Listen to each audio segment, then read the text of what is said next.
በአጠቃላይ አብርሃም ጓደኞች እውነት ለመናገር የሆነ ሩታን ማታቋት ከሩታ ጋር አብራችሁ ብዙ ነገሮች ያላሳለፋችሁ ነው የምትመስሉት። በነገራችን ላይ ሄርሜላ ለአብርሽ የፍቅር ጥያቄ ባቀረበችለት ሰዓት እንደናንተ ሀሳብ ቢሆንና ቢሳካላችሁ ኖሮ አብረው እንዲሆኑ ነበር ሀሳባችሁና ምኞታችሁ። ግን እግዚአብሔር ብሎ ደግሞ አብርሽም ከተኛበት ነቅቶ ነው መሰለኝ አይ ሄርሜላ አይሆንም ያላት። በእርግጥ ሄርሜላም ፍቅር ይሁንልህ ይሁን አላቅም እየተጋባች ያለችው ማለት ነው። ማለቴ አንድ ትክክለኛ የሆነ ሰው አንድ ባልዳር ወንድን እንዲሁም ደግሞ በአይኗ በብሌን እንግዲህ እያየሽ ነው አይደለ? ይሄ በነገራችን ላይ አብዛኛው ጊዜ አሁን ላይ ይመስለኛል ይሄ እንዴት ነው ባልዳር ወንድን የሆነ ማማለል ባልዳር ሴትን የሆነ ማማለል የሆነ ፋሽን ይሆን አላውቅም እንዴት እንደሆነ ማለት ነው። እና በነገራችን ላይ እኮ ከሩታ በልታችኋል፣ ጠጥታችኋል፣ በጣም ብዙ ላይፎችን አሳልፏችኋል ሁላችሁም የአብርሽ ጓደኞች ማለት ነው። በዚህ ልክ ማድረግ የለባችሁ። እንደገና ደግሞ አቤላ ምን አስበክ ነው? እውነት ምን አስበክ ነው? በቃ የሄርሜላን መልካምነት እሷ ጥሩ እንደሆነች እያስረዳው እኮ ነው ለአብርሽ። እንዴ ልታስረዳው እኮ አይገባም እንዴ ባልዳር መሆኑን እያወቅ የልጅ አባት መሆኑን እያወቅ፣ በተለይ ደግሞ ሩታ አሁን ያለችበት ታይም እንደዚህ ነገሮችን የምታይበት እንደዚህ አይነት ነገሮችን የሆነ ልሰማ የምችልበት ወቅት አይደለም ያለችው። ቢያንስ 9 ወሩን እንኳን በእርግዝና በነበረ ሰዓት ያሳለፈችው ላይፍ ሁላችንም የምናውቀው ነው። እንደገና ደግሞ አሁን አራስ ቤት ሆና ደግሞ የምታረጓቸው ነገሮች በጣም የሆነ አጸያፊና ከስነ ምግባር ያፈነገጡ ናቸው። እንዴ አረ ምን ሆናችሁ ነው ግን? ከአንዳችሁ እንኳን አንዳችሁ አይ ይሄ እኮ ትክክል አይደለም፣ ይሄ ስህተት ነው፣ የሰራን ያለውን ነገር ጥሩ አይደለም፣ ወዴት እየሄድን ብላችሁ እንደውም ሄርሜላ መመለስ ነበር የነበረባችሁ። አይ ሄርሜላ ይሄ እኮ አሁን እያደረግሽ ያለሽው ነገር ጥሩ አይደለም። እናንተ ግን ጭራሽ ፕሮግራም አዘጋጅታችሁ በምክንያት የእሷን 50K ምናምን ነገር በማስመልከት ጭራሽ ፍቅሩን እንድትገልጽለት እውነት በጣም የሚያሳፍር ነው። በጣም እኔ እንጃ። እኔ እናንተ ምንም አልመሰላችሁ፣ ለእናንተ ቀለል ብሎ ነው መሰለኝ የታያችሁ እንጂ መሆን የሌለበት ነገር እያደረጋችሁ ያላችሁት። ሄርሜላ ምናልባት ለመታወቅ ይሁን ወይም ደግሞ እልህ ይሁን ፍቅር ይሁን ምንም ሊገባኝ አልቻለም፣ እውነት ለመናገር ማለት ነው። አብርሽም ደግሞ ቆፍጠን ማለት ይገባሃል እኮ ቆፍጠን ማለት ነው እንዴ። በቃ ካልፈለገው እኮ ከድሮም በቃ ነገሮች ይሆናል አይደለ? እንደዚህ የማይሆኑ ነገሮች ስታሳይ ከእሷ መራቅ ነበረብህ። ግን ነገሮች ከተበላሹና ነገሮች የሆነ ወደማይመለሱበት ደረጃ ሲደርስ ሄርሜላን እንደማትፈልጋት ከሩታ ጋር አብረክ መሆን እንደምፈልግ አሁን በመጨረሻ ሰዓት ላይ ለሩታ ታወቃት። ይሄ ደግሞ ካለቀ በኋላ ነገሮች ከተበላሹ ነገሮች መስተካከል በቃ የማይችሉበት ሁኔታ ላይ ከደረሰ በኋላ ነው። እና አሁንም ቢሆን አልረፈድም። አሁንም ቢሆን የሰው ልጅ ይሳሳታል፣ ያጠፋል። ግን ከጥፋቱ ሊማር ይገባል። ግን ምንድን ነው ሩታ ያንተ ጥፋት ሁሌ እንደተደራረበ ነው፣ ሁሌ ክምር ነው። በቃ አለ አይደለ? እሷ እኮ ሳትወድ ሳታፈቅረ ሳትፈልግ ቀርታ አይደለም። ትወዳለች፣ ታፈቅርሃለች፣ ታከብርሃለች። በጣም ለፍቅር ዋጋና መስዋዕት የተከፈለች በጣም ለብዙዎች አሪያ የሆነች እንስት ናት ሩታ ማለት ነው። እና ግን ምንድነው ችግሩ? አብርሃም ተመልሳ ብትሆን ድጋሚ ስህተት ትሰራለህ አንተ። ከስህተት አትማርም። ድጋሚ እዛው ቦታ ላይ ነው የምትሄደው። እና ከዛ አንጻር ነው። በአጠቃላይ ግን አብዛኞቻችሁ በዙሪያ ያላችሁ ሰዎች ግን የምታደርጉት ነገር ትንሽ የሆነ አጸያፊ ነው። ከነገራችሁ ብትቆጠቡ።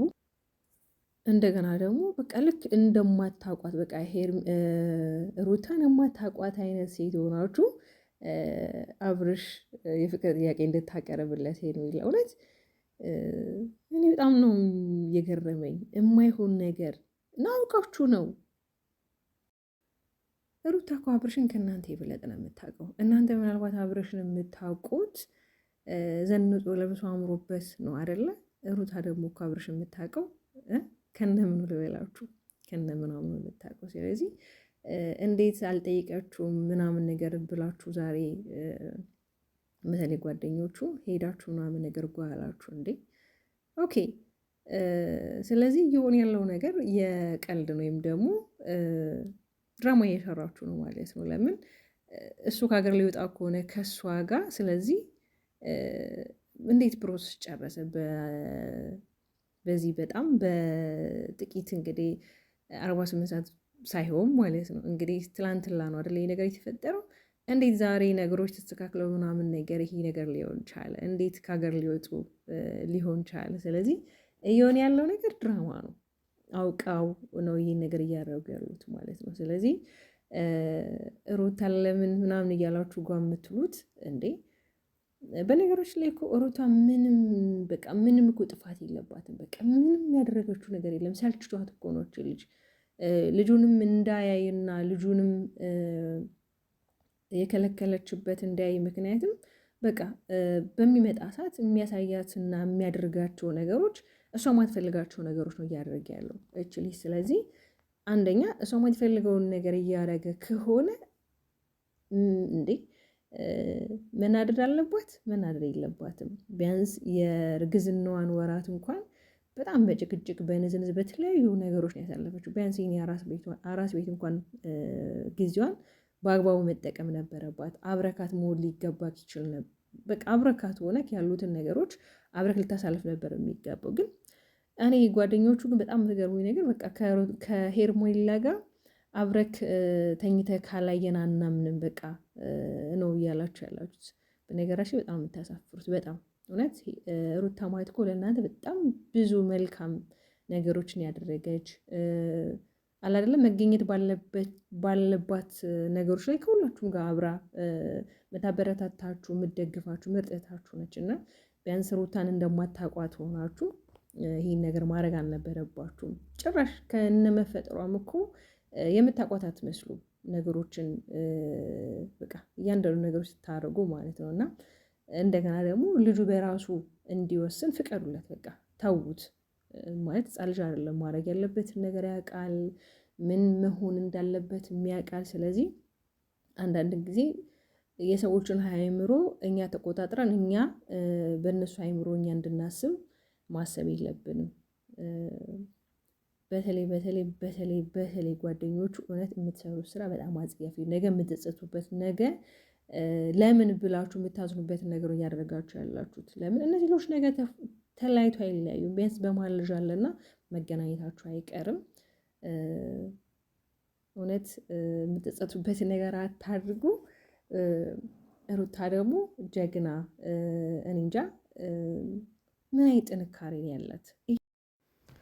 ያው አብዛኞቻችን እንግዲህ ከሩታ በጣም ብዙ ነገሮች ነው የምንማረው።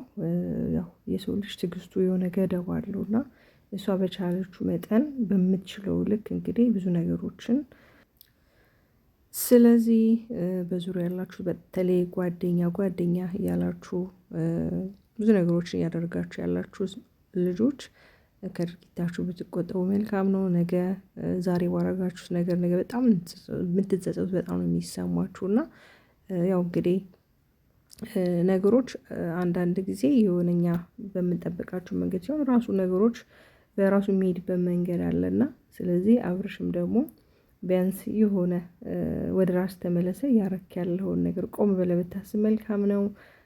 አንተም ብትሆን የምትጸጸትበትን ነገር ባታደርግ መልካም ነው ያለው። ወደ ቤተሰብ ለቤቱ አዲስ ከሆናችሁ ሰብስክራይብ እያደረጋችሁ ቤተሰብ ሁኑ። በሌላ ቪዲዮ እስከምንገናኝ ቸር ቆዩኝ።